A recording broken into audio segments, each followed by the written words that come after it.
اعوذ باللہ من الشیطان الرجیم بسم اللہ الرحمن الرحیم سیقول السفہاء من الناس ما ولاهم عن قبلتهم التي كانوا عليها قل لله المشرق والمغرب يهدي من يشاء إلى صراط مستقيم۔ یہاں سے دوسرے حصے کا تیسرا باب ہے جو کہ 162 نمبر آیت تک ہے۔ اس میں 8ویں اور 9ویں سوال کا جواب ہے۔ 8واں سوال قبلے کی تبدیلی کے بارے میں تھا اور اس کے 4 جوابات تھے، 2 اجمالی اور 2 تفصیلی، اور پھر ترغیب اور مضبوطی کے لیے 5 امور ہے۔ اور 9واں سوال صفا اور مروہ کے بارے میں ہے، پھر ڈانٹ ہے اور پھر تخویف ہے کتمان حق والوں کے لیے جو حق کو چھپاتے ہیں۔ اس آیت میں دلیل ہے کہ جو لوگ نبی صلی اللہ علیہ وسلم اور صحابہ کے طریقے پر اعتراض کرتے ہیں تو وہ بے وقوف ہوگا۔ سیقول السفہاء من الناس ما ولاهم عن قبلتهم التي كانوا عليها، احمق لوگ کہیں گے کہ مسلمان جس قبلے پر پہلے سے چلے آتے تھے اب اس سے کیوں منہ پیر بیٹھے۔ قل للہ المشرق والمغرب يهدي من يشاء الى صراط مستقیم، تم کہہ دو کہ مشرق اور مغرب صرف خدا کا ہے، وہ جس کو چاہتا ہے سیدھے راستے پر چلاتا ہے۔ للہ المشرق والمغرب، یہ پہلا اجمالی وجہ ہے قبلہ کی تبدیلی کے لیے کہ تمام اطراف اللہ تعالیٰ کے اختیار میں ہے اور اللہ تعالیٰ کے ہر حکم میں ہدایت ہے۔ یہ اللہ تعالیٰ کا اختیار ہے کہ جو جگہ وہ بتائے۔ مشرق اور مغرب کا مالک تو وہ ہے۔ سفہاء یہ عام ہے یہود اور منافقین کے لیے۔ سیقول یہ قول تحویل قبلے سے پہلے کا ہے۔ سین استقبال کے لیے ہے پیشن گوئی کے طریقے پر جو سچی پیشن گوئی ہے، یا یہ قول بعد تحویل کا ہے، اور سین تاکید کے لیے ہے، اور یقول معنی قال کے ہے۔ قبلہ اس سے مراد بیت المقدس ہے جو کہ 16-17 ماہ تک قبلہ رہا، وہی غیر مطلوع کے ذریعے اور پھر منسوخ ہوا۔ الی صراط مستقیم، اس میں اشارہ ہے کہ قبلے کی طرف منہ پھیرنا اللہ تعالیٰ کے امر سے مصداق صراط مستقیم ہے۔ آیت نمبر 143۔ شہادت سے مراد یا تو گواہی دینا ہوگا قیامت کے دن دوسرے انبیاء کے لیے ان کی امتوں کے مقابلے میں، اور ہمارا نبی صلی اللہ علیہ وآلہ وسلم گواہی دیں گے صفائی کے بارے میں۔ ایسا حدیث شریف میں ہے۔ یا شہادت سے مراد حق کا بیان ہے دنیا میں جو صحابہ نے سیکھا ہے نبی صلی اللہ علیہ وسلم سے، اور پھر دوسری امت کو بیان ہے۔ یہ معنی سمرقندی نے لکھا ہے۔ وَكَذَلِكَ جَعَلْنَاكُمْ أُمَّةً وَسَطًا لِتَكُونُوا شُهَدَاءَ عَلَى النَّاسِ وَيَكُونَ الرَّسُولُ عَلَيْكُمْ شَهِيدًا، اور اس طرح ہم نے تم کو امت وسط بنایا ہے تاکہ تم لوگوں پر گواہ بنو اور پیغامبر آخر الزمان تم پر گواہ بنے۔ إِلَّا لِنَعْلَمَ مَن يَتَّبِعُ الرَّسُولَ مِمَّن يَنقَلِبُ عَلَىٰ عَقِبَيْهِ، اس کو ہم نے اس لیے مقرر کیا تھا کہ معلوم کرے کون ہمارے پیغامبر کے تابع رہتا ہے اور کون الٹے پاؤں پیر جاتا ہے۔ وَإِن كَانَتْ لَكَبِيرَةً إِلَّا عَلَى الَّذِينَ هَدَى اللَّهُ، اور یہ بات یعنی تحویل قبلہ لوگوں کو گرام معلوم ہوئی مگر جن کو خدا نے ہدایت بخشی وہ اسے سخت یا گرا یا مشکل نہیں سمجھتے۔ وَمَا كَانَ اللَّهُ لِيُضِيعَ إِيمَانَكُمْ إِنَّ اللَّهَ بِالنَّاسِ لَرَءُوفٌ رَحِيمٌ، اللہ ایسا نہیں کہ تمہارے ایمان کو یوں ہی کھو دے، اللہ تو لوگوں پر بڑا مہربان اور صاحب رحمت ہے۔ وما جعلنا، یہ دوسرا تفصیلی وجہ ہے تبدیلی قبلے کے لیے۔ آیات سے معلوم ہوا کہ اتباع رسول کی وجہ سے عادت بدلنا مشکل ہے، مگر جس کو اللہ تعالیٰ توفیق دے ان کے فوائد کو جانے تو اس کے لیے یہ آسان ہو جاتا ہے۔ جو عمل ایمان کے بنا پر کیا جائے تو اس پر ایمان کا اطلاق کیا جا سکتا ہے۔ امتاً وسطاً وسط عادل کے معنی پر ہے، اس کا پہلا مصداق صحابہ کرام ہے، اور شہداء کا دوسرا معنی یہ ہے کہ یہ جن کسی کے لیے نیکی کی شہادت کرے وہ جنتی ہوگا، اور جن کے لیے بدی کی شہادت کرے تو وہ جہنمی ہوگا۔ حدیث میں ان کو انتم شہداء فی الارض لفظ کہا گیا ہے۔ القبلۃ التی کانت علیہا، مراد قبلہ سے مراد بیت المقدس ہے۔ جعلہ معنی مقدر کر رہا ادھر یا تبدیل کرنے کے معنی پر ہے۔ کنتا اپنے معنی پر ہے، یا اس سے مراد قبلہ سے کعبہ ہے، اور جعلہ مقرر کرنے کے معنی پر ہے، اور کنتا انتا کے معنی پر ہے۔ ینقلب علی عقبیہ، اس میں اشارہ ہے مرتد ہونے کو بغیر سوچے سمجھے۔ ایمانکم، اس سے مراد نماز ہے جو عمل ہے ایمان کا۔ لنعلم، یہ تمیز یا اظہار کے معنی پر ہے۔ نفس علم تو اللہ تعالیٰ کی اولین صفت ہے۔ آیت نمبر 144۔ نبی کریم صلی اللہ علیہ وسلم وحی کے انتظار میں تھے اور آسمان کی طرف اس ارادے سے دیکھتے کہ اللہ تعالیٰ اسی کعبہ کو قبلہ مقرر کرنے کا حکم صادر فرمائے، کیونکہ یہ قبلہ سب سے پہلے سابق انبیاء کا تھا، جو بخاری کے ایک حدیث میں ذکر ہے۔ قد نرى تقلب وجهك في السماء، اے محمد صلی اللہ علیہ وسلم، ہم تمہارے آسمان کی طرف منہ پیر پیر کر دیکھ رہے ہیں۔ فَلَنُوَلِّيَنَّكَ قِبْلَةً تَرْضَاهَا، سو ہم تم کو اس قبلے کی طرف جس کو تم پسند کرتے ہو منہ کرنے کا حکم دیں گے۔ فَوَلِّ وَجْهَكَ شَطْرَ الْمَسْجِدِ الْحَرَامِ، تو اپنا منہ مسجد حرام یعنی خانہ کعبہ کی طرف پیر لو۔ وَحَيْثُ مَا كُنْتُمْ فَوَلُّوا وُجُوهَكُمْ شَطْرَهُ، اور تم لوگ جہاں ہوا کرو نماز پڑھنے کے وقت اسی مسجد کی طرف منہ کر لیا کرو۔ وَإِنَّ الَّذِينَ أُوتُوا الْكِتَابَ لَيَعْلَمُونَ أَنَّهُ الْحَقُّ مِنْ رَبِّهِمْ، اور جن لوگوں کو کتاب دی گئی ہے وہ خوب جانتے ہیں کہ نیا قبلہ ان کے پروردگار کی طرف سے حق ہے۔ وَمَا اللَّهُ بِغَافِلٍ عَمَّا يَعْمَلُونَ، اور جو کام یہ لوگ کرتے ہیں خدا ان سے بے خبر نہیں۔ وَإِنَّ الَّذِينَ الْكِتَابِ، یہ تیسرا وجہ اجمالی ہے تبدیل قبلے کی کہ یہ بات تو اہل کتاب جانتے ہیں۔ قد نرائے ماضی کے معنی پر ہے۔ فی السماء، اس سے مراد جہت سما ہے۔ وجہ کا اس سے مراد پورا بدن ہے۔ المسجد الحرام، اس سے کعبہ مراد ہے۔ ذکر کل کا اور مراد جز ہے۔ مسجد حرام کی ذکر میں اشارہ ہے کہ واضح جہت کعبہ کے ہے، این کعبہ نہیں۔ ہائی سما کنتم، تعمیم ہے مکان کی طرف سفر اور حضر میں۔ 145 نمبر آیات، اس آیت کے پہلے جملے میں اہل کتاب کا بغض ذکر ہے، ذکر قبلے کا ہے اور مراد اس سے دین ہے۔ دوسرے جملے میں نبی صلی اللہ علیہ وسلم کے برات ذکر ہے اور تیسرے اور چوتھے جملے میں اشارہ ہے ان کے درمیان اختلاف کے بارے میں، اشارہ ہے اس بات کی طرف کہ ان لوگوں نے اپنی طرف سے قبلے بنائے ہیں۔ وَلَئِنْ آتَيْتَ الَّذِينَ أُوتُوا الْكِتَابَ بِكُلِّ آيَاتٍ اتبعوا قبلتک، اور اگر تم ان اہل کتاب کے پاس تمام نشانیاں بھی لے کر آؤ تو بھی یہ تمہارے قبلے کی پیروی نہیں کریں گے۔ وما انت بتابع قبلتہم، اور تم بھی ان کے قبلے کے پیروی کرنے والے نہیں ہو۔ وما بعضهم بتابع قبلۃ بعض، اور ان میں سے بھی بعض کے قبلے کے پیرو نہیں ہے۔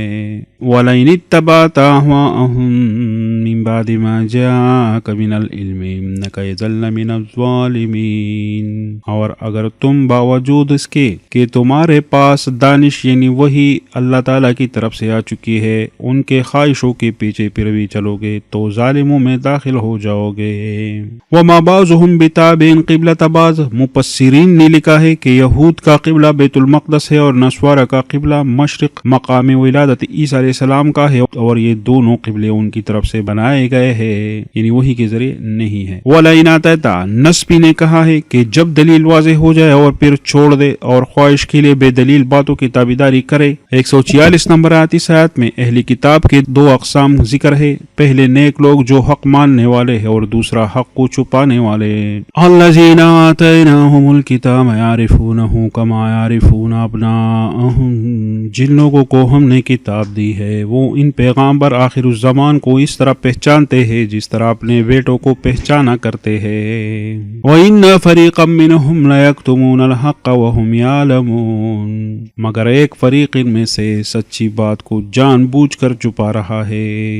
یعرفونہ، اس کا ضمیر یا رسول کی طرف راجع ہے یا تحویل قبلہ کی طرف۔ الحق، اس سے مراد تحویل قبلہ ہے یا نبی صلی اللہ علیہ وسلم کا وصف ہے جو تورات میں ذکر تھا۔ 147 نمبر آیت، یہ تاکید ما قبل کی ہے اور ترغیب ہے تحویل قبلہ کی طرف۔ الحق سے قبل الحاظہ چھپا ہوا ہے اور ما قبل کلام کی طرف راجع ہے، یا الحق مبتدا ہے اور من ربک خبر ہے اور حق کی تعریف ہے۔ الحق من ربک فلا تکونن من الممترین، اور اے پیغامبر یہ نیا قبلہ تمہارے پروردگار کی طرف سے حق ہے تو تم ہرگز شک کرنے والوں میں نہ ہونا۔ الحق سے مراد تحویل قبلہ ہے، ممترین مریا سے ہے، شک کے معنی پر ہے، یا مرا سے ہے جھگڑا کرنا۔ 148 نمبر آیت، ہر ایک کے لیے ایک سمت ہے، اس کی طرف وہ توجہ کرتے ہیں۔ کوئی اللہ تعالیٰ کی طرف توجہ کرتا ہے، کوئی قبر کی طرف، تو کوئی بت کی طرف، کوئی پتھر کی، تو کوئی درخت کو پوج رہا ہے، کوئی مسجد سے جی لگا رہا ہے۔ مگر ہمیں حکم ہے کہ ہم سبقت اختیار کریں، مقابلہ کریں بڑھنے میں ان کاموں کی طرف جو اللہ کے احکامات ہیں اور نبی صلی اللہ علیہ وسلم کے طریقے پر۔ لکل شخصن ہے، یا وجہ سے مراد قبلہ ہے اور لکل سے مراد ہر امت کے لیے ہے، اسے خیرات کہتے ہیں اور اس میں کعبہ داخل ہے۔ وَلِكُلِّ وِجْهَةٌ هُوَ مُوَلِّيهَا فَاسْتَبِقُوا الْخَيْرَاتِ، اور ہر ایک فرقے کے لیے ایک سمت مقرر ہے، جدھر وہ عبادت کے وقت منہ کیا کرتے ہیں تو تم نیکیوں میں سبقت حاصل کرو. اینما تکونوا یاتی بکم اللہ جمیعا، تم جہاں رہو گے تو اللہ تعالیٰ تم سب کو جمع کر لے گا. ان اللہ علی کل شیء قدیر، بے شک اللہ تعالیٰ ہر چیز پر قادر ہے. یاتی بکم اللہ جمیعا، اس سے مراد یہ ہے کہ جہاں بھی ہو قبلے کی طرف نماز پڑھو. اس سے مراد جمع ہونا ہے قیامت میں. 149 نمبر آیت. پہلے پرزیت حکم کے لیے فرمایا گیا اور دوسری بار مکان کی عمومیت کے بارے میں فرمایا گیا کہ ہر جگہ، ہر شہر، ہر گاؤں، گنجان ہو یا ویران جگہ ہو، کوئی بھی ملک ہو وغیرہ، ہر جگہ. اور تیسری بار حالات کی عمومیت کے بارے میں فرمایا گیا ہے، خواہ حضر ہو یا سفر ہو. وَمِنْ حَيْثُ خَرَجْتَ فَوَلِّ وَجْهَكَ شَطْرَ الْمَسْجِدِ الْحَرَامِ، اور تم جہاں سے نکلو نماز میں اپنا منہ مسجد محترم کی طرف کر لیا کرو. وَإِنَّهُ لَلْحَقُّ مِنْ رَبِّكَ، بے شک وہ تمہارے پروردگار کی طرف سے حق ہے. وَمَا اللَّهُ بِغَافِلٍ عَمَّا تَعْمَلُونَ، اور تم لوگ جو کچھ کرتے ہو اللہ تعالیٰ اس سے بے خبر نہیں. وَمِنْ حَيْثُ خَرَجْتُ، من الہ کے معنی پر ہے اور اپنی جگہ سے نکلنے کی طرف اشارہ ہے. سفر ہو یا کم ہو لیکن قبلے کا حکم تبدیل نہیں ہو سکتا. للحق اس میں اشارہ ہے محکم حکم کی طرف جو کہ منسوخ نہ ہو سکے. 150 نمبر آیت. اس میں تحویل قبلے کا چوتھا وجہ ہے. مطلب یہ ہے کہ اگر تم قبلے کی طرف منہ نہیں پھیرو گے تو لوگ حجت قائم کریں گے کہ پہلے کتابوں میں اس امت کے بارے میں اس تبدیلی کے بارے میں ذکر ہے، مگر اس کے باوجود بھی اگر یہ لوگ باتیں کر رہے ہیں تو یہ حاسد ہے اور ظالم ہے. وَمِنْ حَيْثُ خَرَجْتَ فَوَلِّ وَجْهَكَ شَطْرَ الْمَسْجِدِ الْحَرَامِ، اور تم جہاں سے نکلو مسجد محترم کی طرف منہ کر کے نماز پڑھا کرو. وَحَيْثُ مَا كُنْتُمْ فَوَلُّوا وُجُوهَكُمْ شَطْرَهُ، اور مسلمانوں تم جہاں ہوا کرو اسی مسجد کی طرف رخ کیا کرو. لِأَلَّا يَكُونَ لِلنَّاسِ عَلَيْكُمْ حُجَّةٌ، یہ تاکید اس لیے کی گئی ہے کہ لوگ تم کو کسی طرح کا الزام نہ دے سکے. إِلَّا الَّذِينَ ظَلَمُوا مِنْهُمْ، مگر ان میں سے جو ظالم ہے وہ الزام دے تو دے. فَلَا تَخْشَوْهُمْ وَاخْشَوْنِي، تو ان سے مت ڈرنا اور مجھ سے ڈرتے رہنا. وَلِأُتِمَّ نِعْمَتِي عَلَيْكُمْ وَلَعَلَّكُمْ تَهْتَدُونَ، اور یہ بھی مقصود ہے کہ تم کو اپنی تمام نعمتیں بخشوں اور یہ بھی کہ تم راہ راست پر چلو. خوف محض ڈر کو کہتے ہیں اور خشیت تعظیم کے ساتھ خوف کو کہتے ہیں، تو یہ صرف اللہ تعالیٰ کے لیے خاص ہے اور کبھی یہ ایک دوسرے کے معنی پر بھی استعمال ہوتے ہیں. اور یہ منہ پھیرنے کا 5 مرتبہ ذکر ہے. پہلے وجوب حکم کے لیے ہے، دوسرے بار تعمیم احوال کے لیے، تیسرے بار تعمیم مکان کے لیے قریب یا نزدیک ہو، چوتھی مرتبہ توجہ قلبی کے لیے اور 5ویں مرتبہ رفع احتمال نسخ کے لیے. حجت یہ دلیل کے معنی پر ہے یا جگڑنے کے معنی پر. الذین سے مراد بغض رکھنے والے لوگ ہیں. وَلِيُتِمَّ نِعْمَتِهِ یہ عطف ہے ولا پر، اور اتمام نعمت تحویل قبلے کے ذریعے مراد ہے. وَلَعَلَّكُمْ تَهْتَدُونَ اس سے مراد ہدایت بھی اضافہ ہے. كَمَا أَرْسَلْنَا فِيكُمْ رَسُولًا مِّنْكُمْ يَتْلُو عَلَيْكُمْ آيَاتِنَا وَيُزَكِّيكُمْ وَيُعَلِّمُكُمُ الْكِتَابَ وَالْحِكْمَةَ وَيُعَلِّمُكُمْ مَا لَمْ تَكُونُوا تَعْلَمُونَ، جس طرح منج ملا اور نعمتوں کے ہم نے تمہیں بھی سے ایک رسول بھیجا ہے جو تم کو ہمارے آیاتیں پڑھ پڑھ کر سناتے ہیں اور تمہیں پاک بناتے ہیں اور کتاب یعنی قرآن اور دانائی سکھاتے ہیں اور ایسے باتیں بتاتے ہیں جو تم پہلے جانتے نہیں تھے. کما ارسلنا متعلق ہے لیتم نعمتی کے ساتھ، یعنی اتمام نعمت تحویل قبلے پر ایسا ہی ہے کہ اتمام نعمت آخری نبی صلی اللہ علیہ وسلم کے بھیجنے کی طرح. ما لم تکونوا تعلمون، نسبی نے کہا ہے کہ اس سے مراد وہ احکام ہے جو بغیر وحی سے معلوم نہ ہو. 152 نمبر آیت. اس آیت سے 154 نمبر آیت تک 5 باتوں کا ذکر ہے. دین پر استقامت کے لیے مصائب اور اعتراضات کے وقت ذکر اللہ تعالیٰ کی زبان سے یاد کرنا اور ساتھ میں اللہ تعالیٰ کی طرف دھیان اور فکر ہو دل سے، اور اطاعت کرنا بدن کے ذریعے، اور اللہ تعالیٰ کا شکر نعمتوں کی نسبت صرف اللہ تعالیٰ کی طرف کرنا. مال میں شکر اللہ تعالیٰ کی رضا کے لیے خرچ کرنا ہے. اعضاء سے شکر جو ہے وہ اعضاء اور دل و دماغ سب کے ذریعے ہے. فاذکرونی اذکرکم واشکروا لی ولا تکفرون، تو تم مجھے یاد کرو میں تمہیں یاد کیا کروں گا اور میرے احسان مانتے رہنا اور نہ شکری نہ کرنا. اللہ تعالیٰ ہر وقت ہمارے ساتھ ہے. خصوصی کنیکشن ذکر کے ذریعے بنتا ہے. ذکر میں اتنی طاقت ہے، ولی ذکر اللہ اکبر. بس ذکر کی مثال موبائل کی ہے.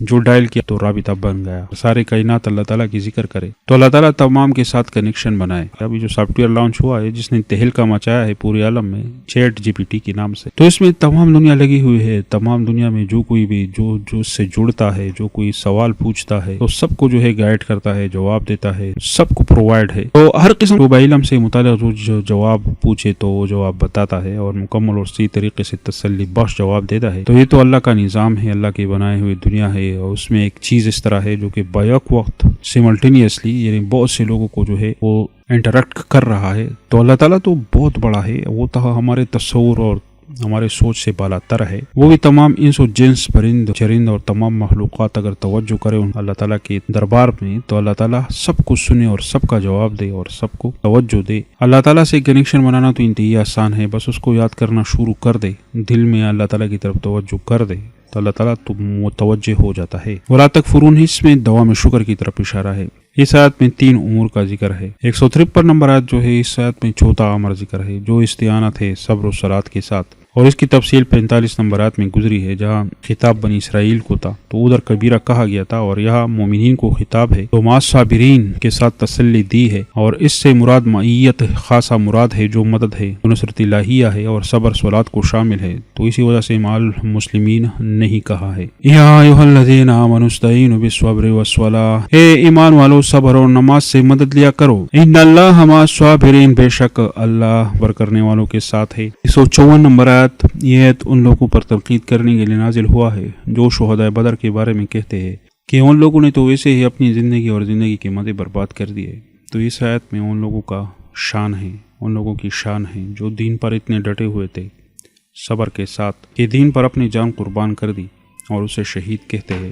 اور ایسا سورہ عمران 129 نمبر آیت میں بھی ہے، حدیث شریف میں ہے، جس کا خلاصہ یہ ہے کہ نبی کریم صلی اللہ علیہ وسلم نے اس تفسیر کے ساتھ میں فرمایا کہ ان لوگوں کی ارواح سبز پرندوں کے پیٹ میں ہے اور جنت میں سیر کر رہے ہیں، اور دوسرے حدیث میں آیا ہے احیاء فی الجنہ، جنت میں وہ زندہ ہے، اور اس سے مراد برزخی حیات شہیدوں کے لیے مراد ہے، اور یہ دنیاوی حیات سے مختلف ہے اور بلند ہے، اور یہ حیات، یہ زندگی انبیاء علیہ السلام کے لیے بہت اعلیٰ ہے، اور کفار کے لیے یہ حیات ہے مگر عذاب کے لیے، مگر اس میں عذاب ہے، اسے حیات کہہ نہیں سکتے۔ مومنین، شہداء، انبیاء کا برزخی حیات لذتوں اور مزوں پر مشتمل ہوتا ہے، لیکن حقیقی حیات وہ نہیں ہے بلکہ وہ حکمی اور مجازی ہے۔ اس پر دلیل لا تشعرون ہے، اور حکم آیات کے ساتھ دیکھنا اور سننا ضروری نہیں ہے۔ وَلَا تَقُولُوا لِمَن يُقْتَلُ فِي سَبِيلِ اللَّهِ أَمْوَاتٌ، اور جو لوگ اللہ کی راہ میں مارے جائے ان کی نسبت یہ کہنا کہ وہ مرے ہوئے ہیں، وہ مردہ نہیں ہے، بل احیاء وَلَٰكِن لَا تَشْعُرُونَ،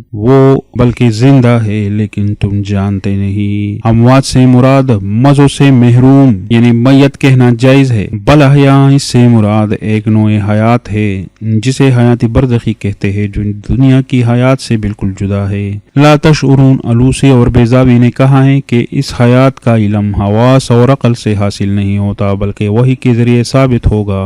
اس آیت میں 5ویں بات ہے جو کہ اللہ تعالیٰ کی دین پر شہادت، اپنی جان شہادت کرنا ہے، ان کو حقیر نہ جانو۔ 155 نمبر آیت جو ہے اس میں 3 قسم کے امتحانات کا ذکر ہے، خوف، جو اور نقص، اور اس کی کامیابی صبر سے ہے، اور یہ ابتلاءات تشریع ہے اور تکوینی بھی ہے۔ خوف تشریع، جہاد اور دعوت دینا دشمنوں کو، اور جو یعنی بھوک اور حرام مال سے اپنے آپ کو بچانا اور روزہ رکھنا ہے۔ وَلَنَبْلُوَنَّكُمْ بِشَيْءٍ مِّنَ الْخَوْفِ وَالْجُوعِ وَنَقْصٍ مِّنَ الْأَمْوَالِ وَالْأَنفُسِ وَالثَّمَرَاتِ وَبَشِّرِ الصَّابِرِينَ، اور ہم کسی قدر تھوڑے بہت خوف اور بھوک اور مال اور جان اور میووں کے نقصان سے تمہاری آزمائش کریں گے، تو صبر کرنے والوں کو اللہ تعالیٰ کی خوشنودی کی بشارت سنا دے۔ وَنَقْصٍ مِّنَ الْأَمْوَالِ، تجارت کے حرام طریقوں سے یعنی ربا یعنی سود اور رشوت وغیرہ سے بچنا، اور زکوٰۃ مالیہ اور واجب ادا کرنا۔ وَالْأَنفُسِ، جہاد میں شمولیت اور شہادت۔ الثمرات، تجارت کی آمدنی، زراعت جو مصارف ہے اس میں خرچ کرنا۔ تکوین خوف، دشمنوں اور زہریلی جانور اور وحشی جانوروں سے خوف، جو بھوک یعنی غریبی کی وجہ سے روزی نہ ملنا۔ نقص اموال، مالوں کا نقصان، کونا اور ضائع ہونا۔ نقص الانفس، اور انفس کا نقصان یعنی مرنا۔ ثمرات کا نقصان، قحط آنا، یا اولاد کا مرنا، یہ تمام تکوینی ابتلاءات ہے۔ 156 نمبر آیت میں الصابرین کی تفصیل ہے۔ یہ کلمہ ہر مصیبت کے وقت پڑھنا چاہیے، یہ صرف موت کے لیے خاص نہیں۔ الذین اذا اصابتهم مصیبۃ قالوا انا للہ وانا الیہ راجعون۔ ان لوگوں پر جب کوئی مصیبت واقع ہوتی ہے تو کہتے ہیں کہ ہم اللہ ہی کا مال ہے اور اسی کی طرف لوٹ کر جانے والے ہیں۔ قالوا، اس قول سے مراد یہ ہے کہ دل میں عقیدہ پرز ہے اور زبان سے پڑھنا سنت ہے۔ انا للہ کے ملک و ملک اور عبدیت کے ساتھ ہم خاص اللہ تعالیٰ کے ہیں اور ہمارے اختیار میں کوئی چیز نہیں ہے۔ انا للہ میں سارا سکون ہے، تمام ٹینشن ختم ہو جاتے ہیں اس کی وجہ سے۔ وَإِنَّ إِلَيْهِ راجعون، یعنی فنا تمام پر آنی ہے۔ کل من علیہا فان، اور پھر حساب کتاب کے لیے پیشی ہے، اور اس عقیدے سے ہر تکلیف آسان ہو جاتی ہے۔ 3 صفات کے لیے 3 جزائیں ہیں۔ صبر کے لیے قول انا للہ ہے اور قول انا الیہ راجعون ہے، لفظ لپے نشر مرتب کے ساتھ۔ اولئک علیہم صلوات من ربہم ورحمۃ واولئک هم المہتدون، یہی لوگ ہیں جن پر ان کی پروردگار کی مہربانی اور رحمت ہے اور یہی سیدھے راستے پر ہے۔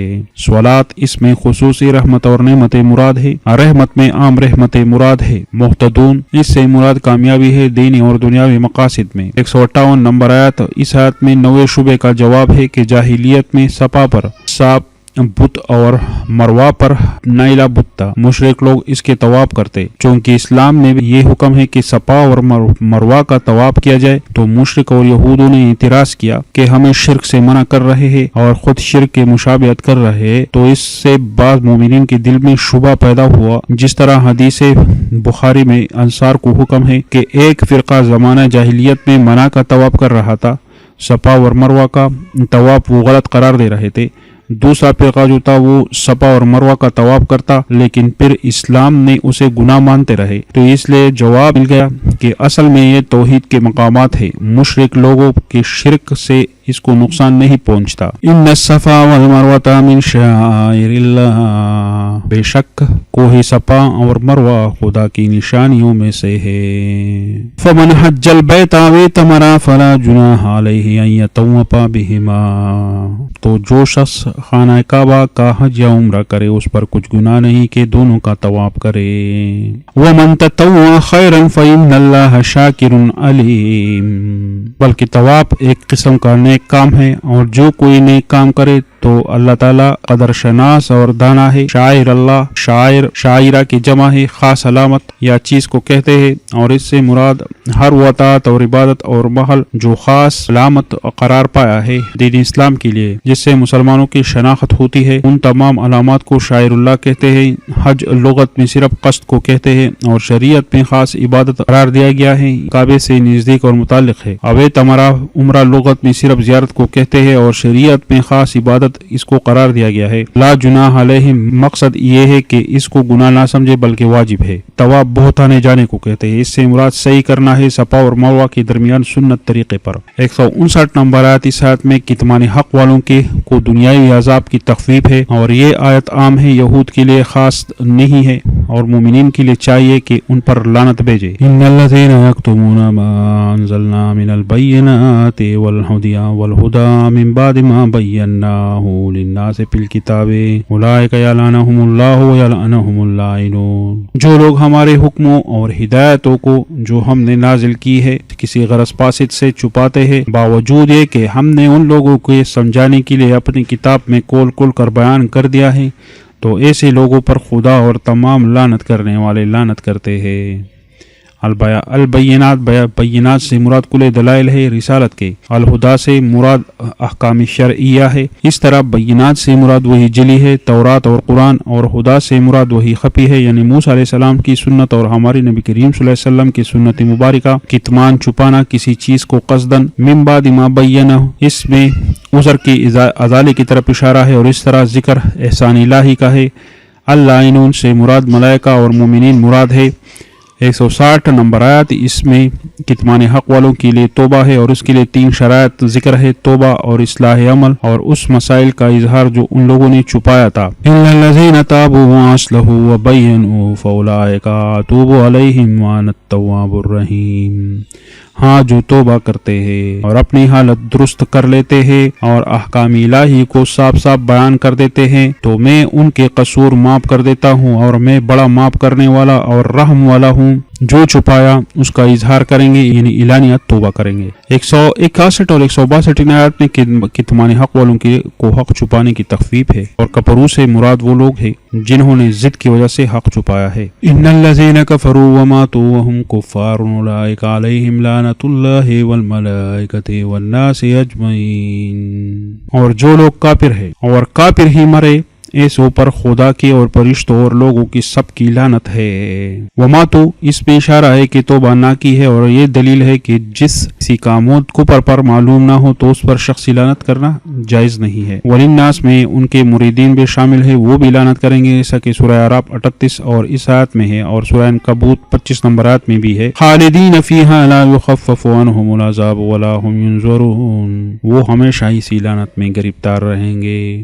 ان سے نہ تو عذاب ہی ہلکا کیا جائے گا اور نہ انہیں کچھ مہلت ملے گی۔ فیہا ضمیر لعنت اور جہنم کی طرف راجع ہے۔ لا یخفف، اس کا تعلق عذاب کے شروع ہونے کے بعد ہے۔ ولا هم ینظرون، اس کا تعلق پہلے عذاب آنے سے پہلے جو حالات ہے اس سے ہے۔ یہاں پر یہ باب اختتام کو پہنچ گیا، الحمدللہ۔ یا کریم اللہ ہمارے گناہ معاف فرما، یا کریم اللہ ہمیں اس کرائسس سے نکال دیجئے، جو مہنگائی کا کرائسس ہے اس کو ختم فرما، جو بیمار ہیں ان کو شفا عطا فرما، جو بے گھر ہے ان کو گھر عطا فرما، جو مقروض ہیں ان کو قرضوں سے نجات دلا دیجیے، ہم سب کو جنت الفردوس عطا فرما دیجیے اور پرسکون زندگی دونوں جہانوں میں عطا فرما دیجیے۔ جزا آمین آمین۔ جزاک اللہ ربنا تقبل منا انک انت